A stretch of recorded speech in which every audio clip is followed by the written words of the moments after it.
الشيطان الرجيم بسم الله الرحمن الرحيم يا أيها الذين آمنوا كلوا من طيبات ما رزقناكم واشكروا لله إن كنتم إياه تعبدون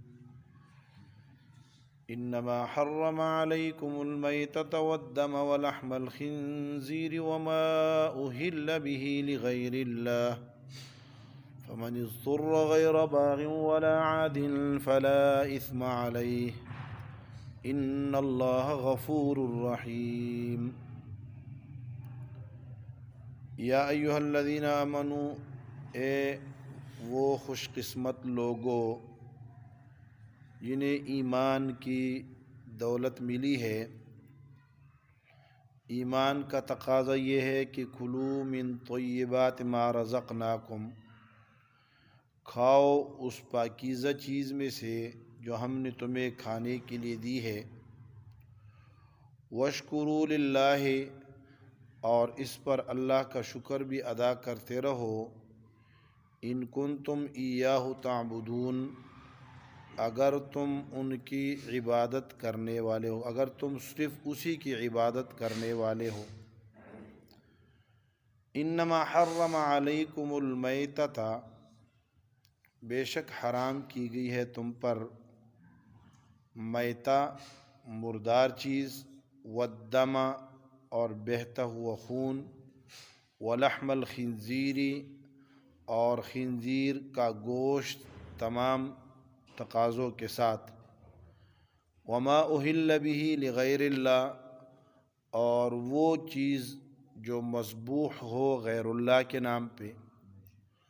فمن اضطر، پس جس آدمی کو مجبور کر دیا گیا، غیر باغ ولا عاد، اس حال میں کہ وہ حد سے تجاوز کرنے، غیر باغ وہ ناجائز کا متلاشی نہ ہو، ولا عاد اور حد سے تجاوز کرنے والا نہ ہو، تو فلا اثم علیہ، تو اس پر کوئی گناہ نہیں ہے۔ ان اللہ غفور الرحیم، بے شک اللہ تعالیٰ مغفرت کرنے والا ہے کیونکہ رحیم ہے۔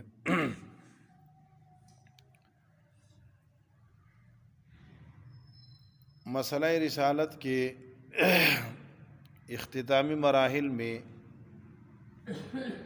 مسئلہ توحید کا اعادہ کیا گیا ہے، اور مسئلہ توحید کا اعادہ کیا ہے رد شرک فی التحریم والتحلیل کے لیے، یعنی کسی چیز کے حلال اور حرام ہونے میں اور اس کے حیثیت کی حرمت یا حلت میں اللہ کے ساتھ کسی کو شریک نہ ٹھہراؤ، کیونکہ الہکم الہ واحد، تمہارا الہ ایک ہی ہے۔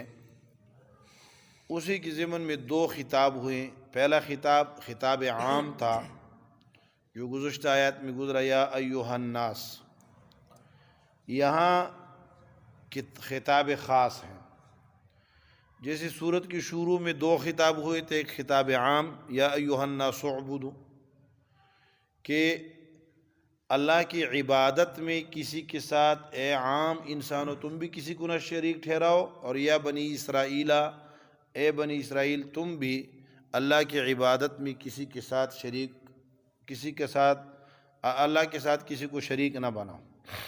یہاں بھی تحریمات کے اندر پہلے خطاب عام ہے کہ ساری انسانیت میں انسانیت کا تقاضا یہ ہے کہ یہ حلال چیزیں کھائیں اور حرام سے بچیں، اور پھر خطاب خاص مومنین کو ہے کہ یا ایھا الذین آمنوا کلوا من طیبات ما رزقناکم، کہ اے ایمان والو، اگر عام انسان اگرچہ حرام اور حلال کی تمیز نہیں کرتے، لیکن تم تو ایمان والے ہو، تو صفت ایمان ترغیب کے لیے ذکر کیا گیا ہے۔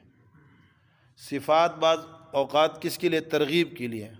مولوی صاحب کے بیٹے جب کوئی غلط حرکت کر رہا ہو تو اس کو کہتے ہو قاری صاحب کے بیٹے کیا کر رہے ہو، تو کیا معنی ہے کہ بھائی اس صفت کا، اس جو ہے وصف کا، کہ تم مولوی صاحب کے بیٹے ہو، تم مفتی صاحب کے بیٹے ہو، تم قاری صاحب کے بیٹے ہو، تم حاجی صاحب کے بیٹے ہو، اس کا خیال کر کے اس کا لحاظ کرو اور جو حرکت کر رہے ہو اس سے باز آ جاؤ۔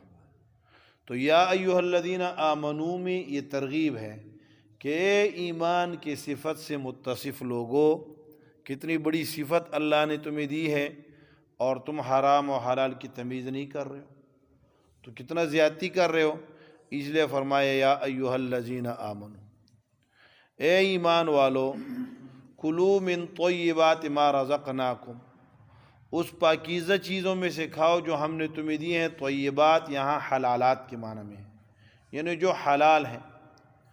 تو طیب حلال بھی ہو، لذیذ بھی ہو، اور جو ہے ممنوع بھی نہ ہو، تو فرمایا اسے استعمال کرو، اسے کھاؤ۔ کلو، اور کھانے سے مراد یہاں کیا ہے؟ برتنا ہے، استعمال کرنا ہے۔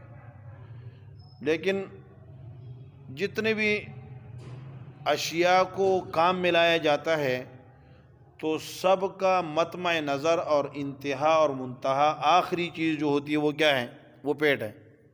کھانے کے لیے جتنا دنیا کا نظام اگر آپ دیکھتے ہیں تو وہ سارا کا سارا نظام کس لیے؟ اکل اور شرب کے لیے، کھانے پینے کے لیے، پیٹ کے لیے ہے۔ تو اس لیے سب سے اہم چیز کو ذکر کیا کہ کھاؤ پاکیزہ چیزوں میں سے۔ باقی حکم عام ہے کہ کھاؤ بھی حلال، پہنو بھی حلال، اور جو ہے پیو بھی حلال، رہو بھی حلال میں، حرام سے بچو۔ قاضی حمید اللہ خان صاحب رحمۃ اللہ تعالی علیہ وہ فرماتے تھے انسان کی اصل میں زندگیاں جو ہیں وہ چار ہیں، چار قسم کی زندگیاں ہوتی ہیں۔ ایک ہوتی ہے حیوانی زندگی، دوسری ہوتی ہے انسانی زندگی، تیسری ہوتی ہے ایمانی زندگی، اور چوتھی ہوتی ہے عرفانی زندگی۔ حیوانی زندگی، انسانی زندگی، ایمانی زندگی، اور چوتھے نمبر پہ کیا ہے؟ عرفانی زندگی۔ حیوانی زندگی کیا ہے؟ زندگی، اصل زندگی کہتے کس کو ہیں؟ یعنی زندگی رہن سہن۔ ایک تو زندگی حیات کا معنی ہے نا، ایک ہے حیات کو زندگی کہتے ہیں۔ ہمارے اندر سانس کی تحریک ہے، حرکت ہے، اوپر نیچے ہو رہے ہیں، تو اس کو کیا کہتے ہیں؟ روح اور جسم کے رشتے کو زندہ کہتے ہیں۔ جب روح اور جسم کا رشتہ کٹ جاتا ہے تو پھر اس کو کیا کہتے ہیں؟ اس کو ممات کہتے ہیں، موت کہتے ہیں۔ تو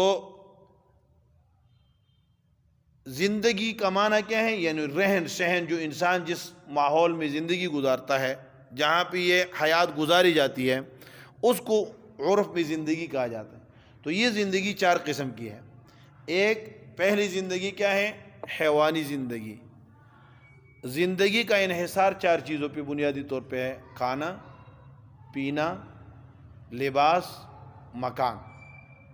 یہ چار چیزیں زندگی کے لیے کیا ہے؟ یہ زندگی کی بنیاد ہے کہ کھانا ملے، پانی ملے، لباس ملے، مکان ملے، اس سے زندگی مرکب ہوتی ہے۔ اب یہ چاروں قسم کے لوگ یہ اس زندگی کو گزارتے ہیں۔ تو حیوان بھی زندگی کو گزارتا ہے، انسان بھی زندگی گزارتا ہے، مومن بھی زندگی گزارتا ہے، اور عارف بھی زندگی گزارتا ہے۔ حیوان کی زندگی، حیوان کہتا ہے کہ مجھے کھانا ملے، پانی ملے، اور سردی گرمی سے بچنے کے لیے کوئی انتظام ہو، اور مکان ہو، رہنے کے لیے کوئی مکان ہو۔ اب وہ کھانا مجھے ملے، وہ حلال ہو، وہ حرام ہو، وہ اچھا ہو، وہ برا ہو، جیسے ہو، بس پیٹ بھر لے۔ کھانے کے لیے اسے کیا ہے؟ اسے کانٹے مل جائے اسے بھی کھا جاتا ہے، اسے جو ہے نا کڑوی قسم کی کوئی چیز مل جائے وہ بھی کھا جاتا ہے۔ حیوان یہ تمیز نہیں کرتا۔ پینے کے لیے اسے جوڑ کا پانی مل جائے اسے بھی پی جاتا ہے، گندے نالے کا پانی مل جائے اسے بھی پی جاتا ہے، اسے کوئی تمیز نہیں ہے، بس اس نے پیٹ بھرنا ہے۔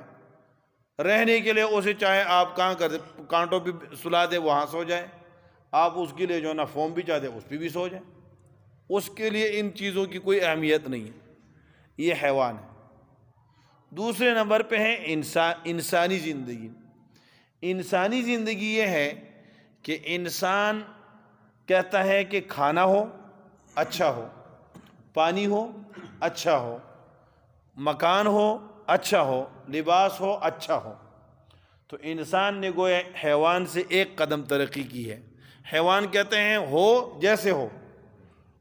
ہمارے پشتوں میں کہتے ہیں یہ گیدڑ کو جب بھوک لگتی ہے تو یہ جب چیخیں مارتا ہے تو یہ کہتے ہیں خوارا وے خوے جی۔ تو حیوان کیا کہتا ہے جس طرح مرضی ہو بس مل جائے۔ انسان کہتا ہے کہ اچھا ہو، کھانا اچھا ہو، چاہے خنزیر کا گوشت ہو، چاہے سور کا گوشت، بلے کا گوشت ہو، چاہے بکرے کا گوشت ہو، کچھ بھی ہو، بس انسان اسے کھاتا ہے، اچھا ہو۔ اسی طرح پینے کے لیے وہ کہتا ہے مجھے مل جائے، پینے کے لیے پانی مل جائے، پینے کے لیے مشروبات مل جائیں۔ اب یہ تمیز وہ نہیں کرتا کہ وہ پینے کے لیے روح افزا پی رہا ہے یا شراب پی رہا ہے، یہ تمیز وہ ختم اس انسان میں نہیں ہے، انسان یہ تمیز نہیں کر سکتا۔ اسی طرح وہ کہتا ہے کپڑا ملے، چاہے ریشم کا مل جائے، چاہے عام مل جائے۔ اس طرح وہ کہتے ہیں مکان مل جائے، چاہے قبضہ کر کے بنایا ہو، چاہے کسی کا ہڑپ کر لے ہو، جو ایسی مرضی ہو، بس مکان ہو۔ یہ انسانی زندگی ہے۔ اس کے بعد ہے ایمانی زندگی۔ ایمانی زندگی یہ ہے کہ انسان ایماندار کہتا ہے کہ کھانا ملے، اچھا ملے، حلال ملے، دو قدم آگے بڑھیے۔ پینا ملے، اب جب وہ حلال ملے تو بلے، کتے، بکرے، کیا کہتے ہیں خنزیر، یہ چیزیں نکل گئی۔ ایماندار کہتا ہے کہ پانی ملے، پینا ملے، لیکن کیا وہ حلال ہو۔ تو شراب، ممنوع اشربہ، وہ ساری کی ساری نکل گئی۔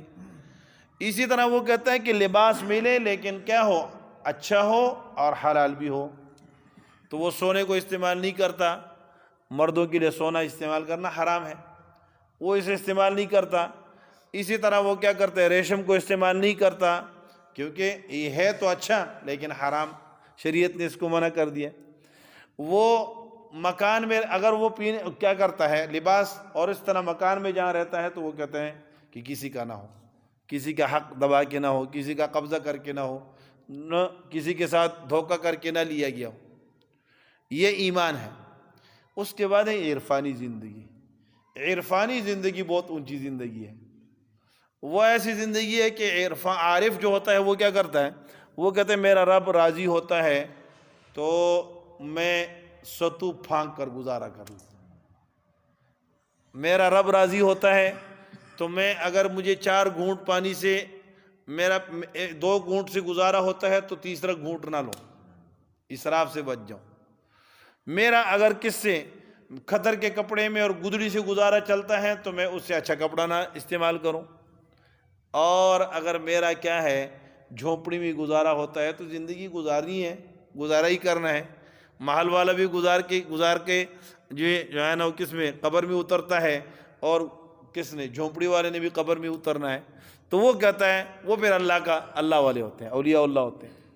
تو فرمایا کہ ایمانی زندگی کا تقاضا یہ ہے کہ کلوا من طیبات ما رزقناکم، کہ پاک کھاؤ۔ تو مسلمان ہو اور حرام حلال کی تمیز نہ کرے، گویا قرآن کہہ رہا ہے کہ یہ ایمانی تقاضے کے خلاف بات ہے۔ کلوا من طیبات ما رزقناکم، اور تمہیں پاکیزہ کھانے کے ساتھ ساتھ ایک اور چیز یہاں اللہ رب العالمین نے، حضرت ابن عباس رضی اللہ تعالیٰ عنہ سے بھی روایت ہے اور مختلف احادیث کی کتابوں نے روایت اٹھائی ہے، آپ علیہ الصلوۃ والسلام نے فرمایا کہ اللہ نے مسلمانوں کے ساتھ ایسا خطاب کیا ہے جیسے اللہ نے اپنے رسولوں سے خطاب کیا ہے۔ خاطب کما خاطب المرسلین، سورہ مومنون آیت نمبر 52 ہے غالباً جی۔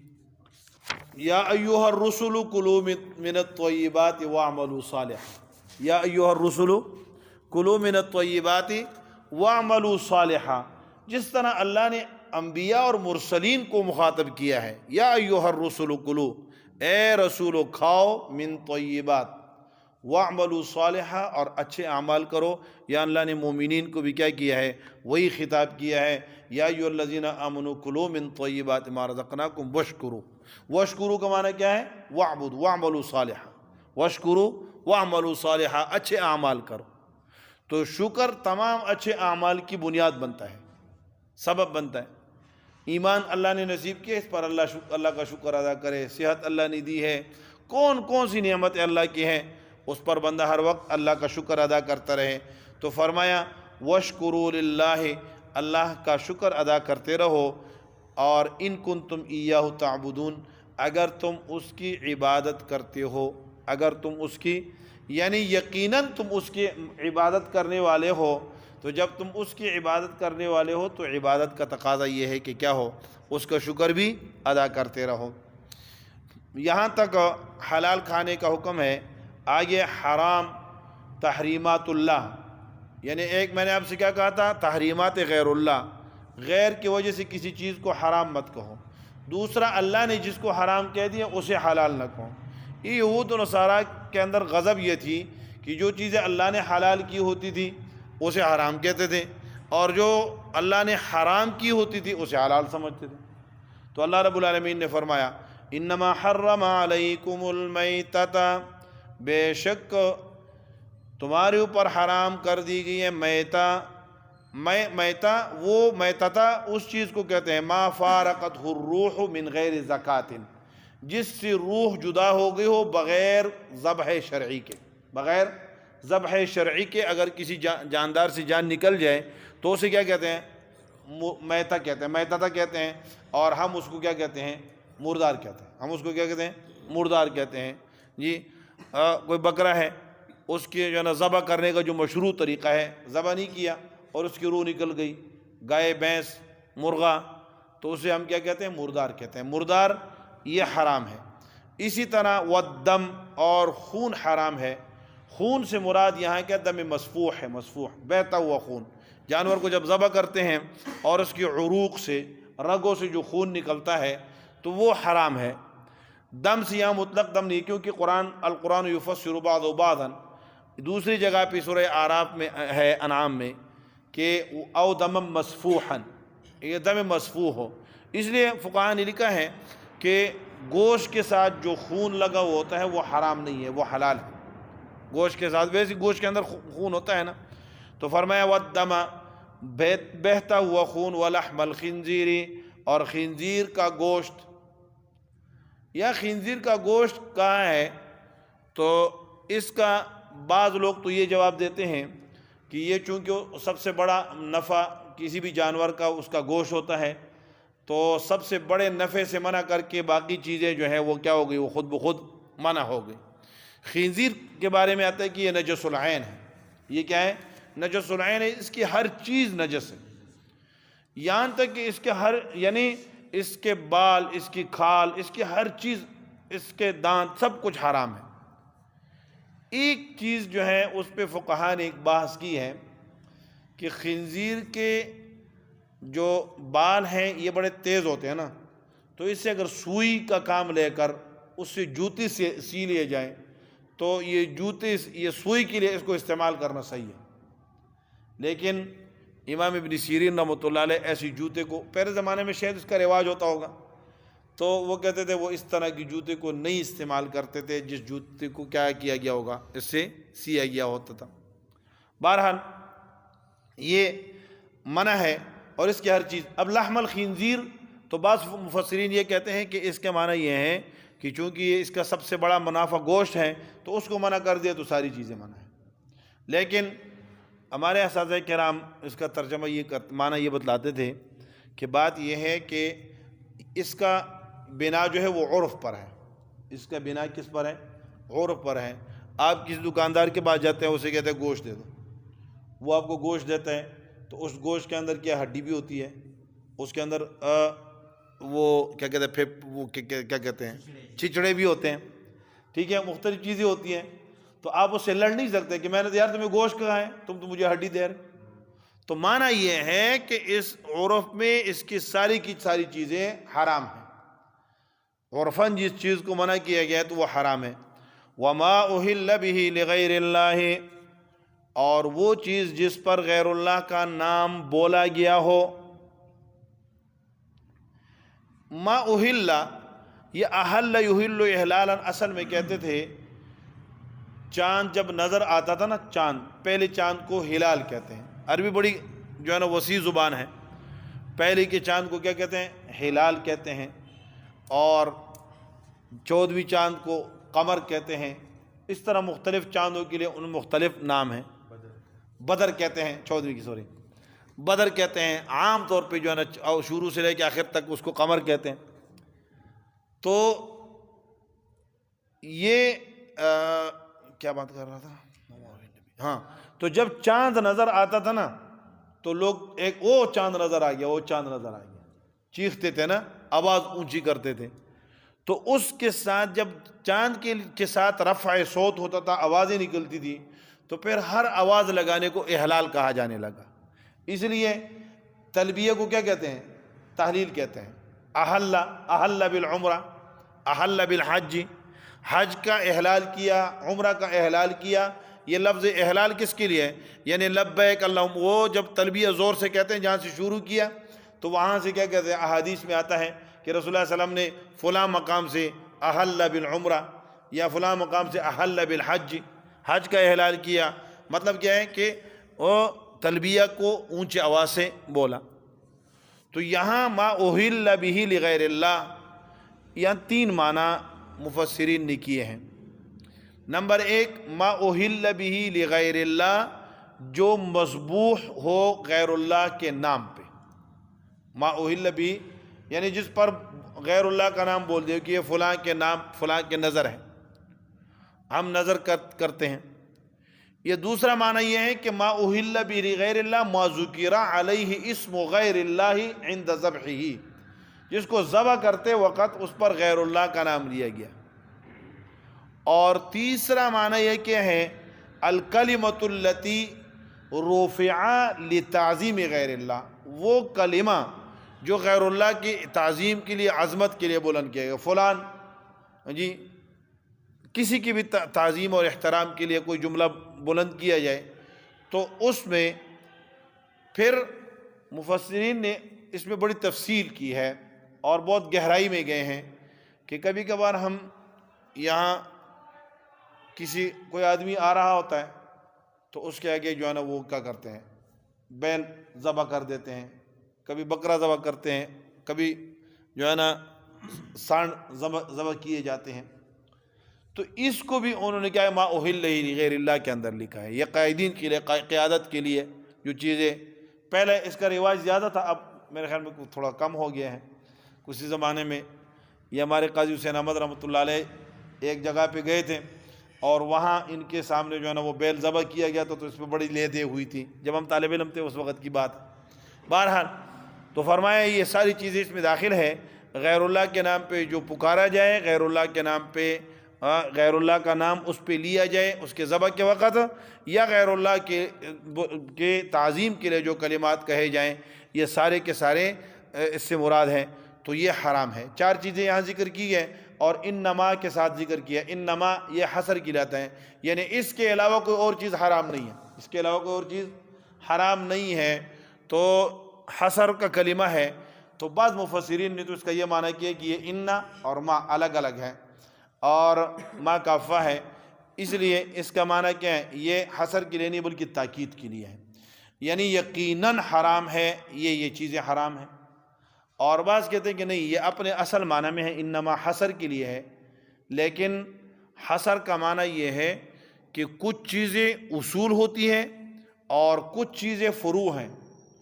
تو اصولی طور پہ جو چیزیں تمام ادیان میں اول سے آخر تک حرام رہی ہے وہ یہی 4 ہیں، باقی اس کے علاوہ اور بھی محرمات ہیں۔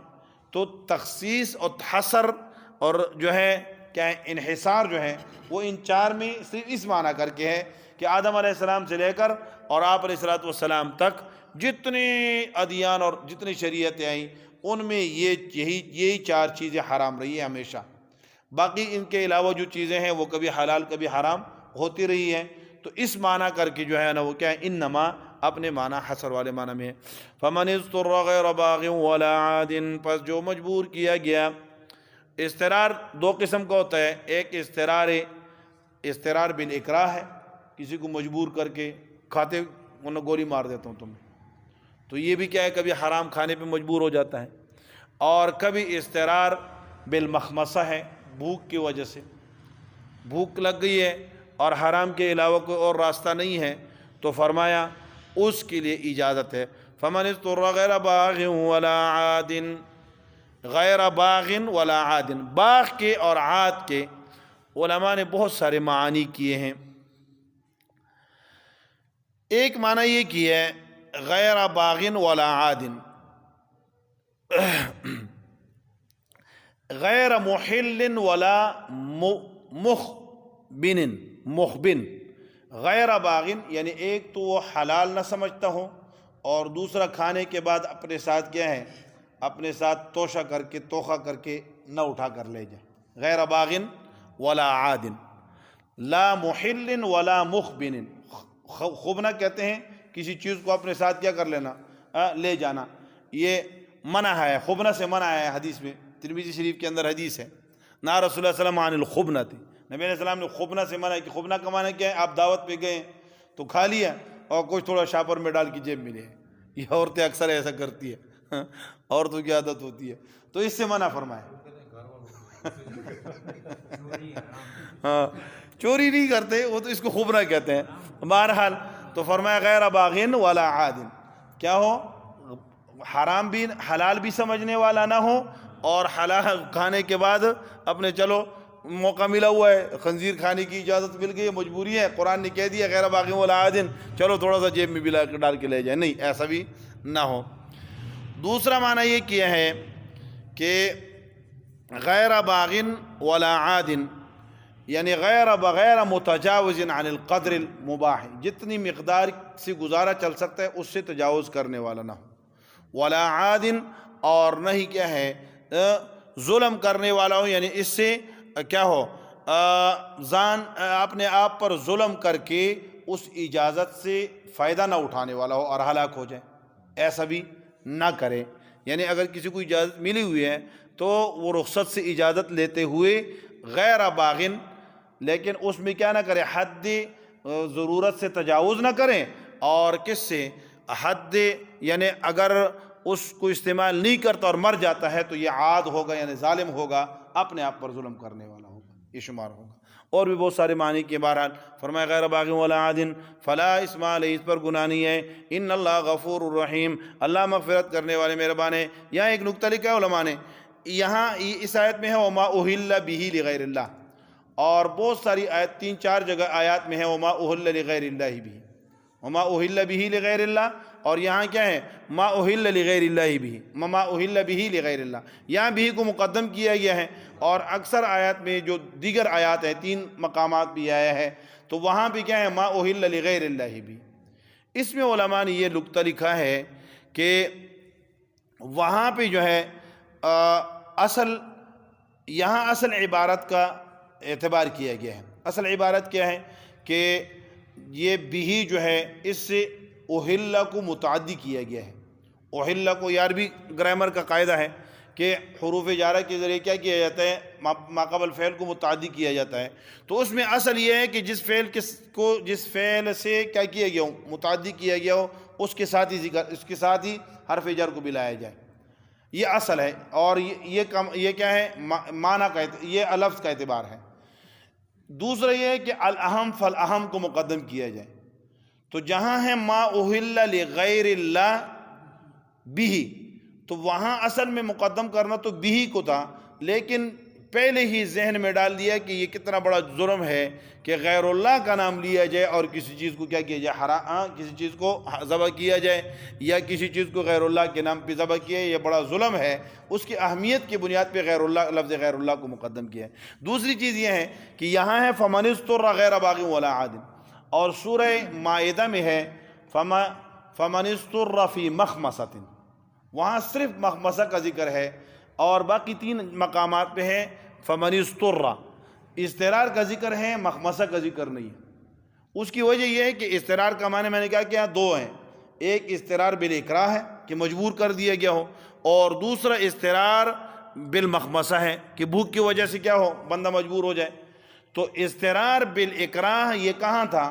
یہ آیت مکے، وہ باقی آیات مکی ہیں اور یہ مدینہ کی ابتدائی زمانے کی ہے، تو یہاں اکراہ بھی ہو سکتا تھا اور مخمصہ بھی ہو سکتے تھے، اس لیے کسی ایک کا ذکر نہیں کیا۔